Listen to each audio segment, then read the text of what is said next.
Before the video starts, leave a like, subscribe, and turn on post notifications to be up to date with all my newest videos. Now, let's get into the video. Hey, what's going on, guys? It's Gio here, and welcome to another Photoshop tutorial. This is going to be episode 2, and in this episode, we're going to be doing shortcuts.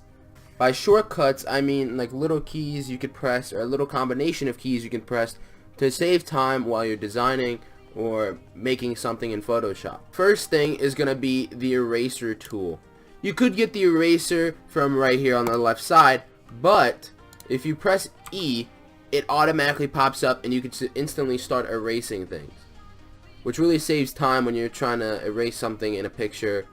Next thing on the list is Control S, which is to save, or you could use Shift Control S to save as. Now we're gonna try and do Shift Control S right now, and there you go, boom.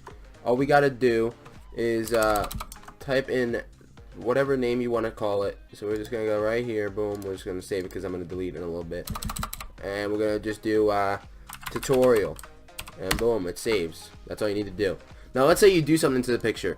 You just do that, boom, and you just press Control S and it saves it for you.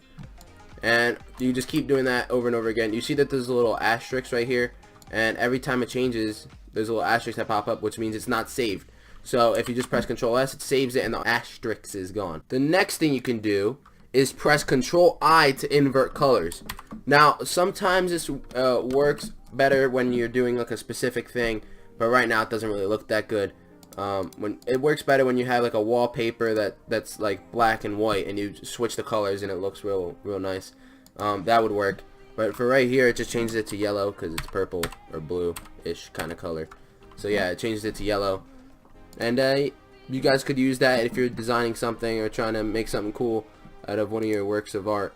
And yeah, I might have mentioned this in my last video, but what you can do is you can press Control T and it selects the entire thing for you, and you could do whatever you want with it. You could spin it around, you can flip it horizontally, you can flip it vertically, you could rotate it 90 degrees clockwise, 90 degrees counterclockwise, 180 degrees. You can do all of it. You could skew it if you wanted to, boom, you could do that, which I think would be really cool if you're trying to do like a cool design.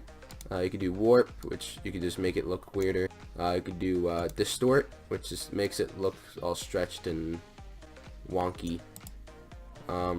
Perspective, it could change if it's in the foreground or background. I can't really do it right now because my Photoshop's being weird.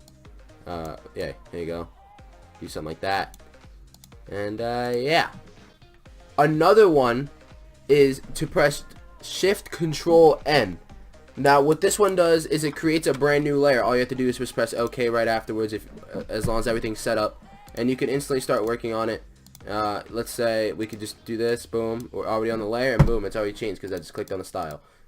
See, I could do all kinds of stuff. I'll probably teach you guys how to do the styles in the 4th or 5th one. So yeah, stay tuned for one of those. That's it for this video, guys. If you guys enjoyed, please leave a like and subscribe, and I'll see you in the next video. Later.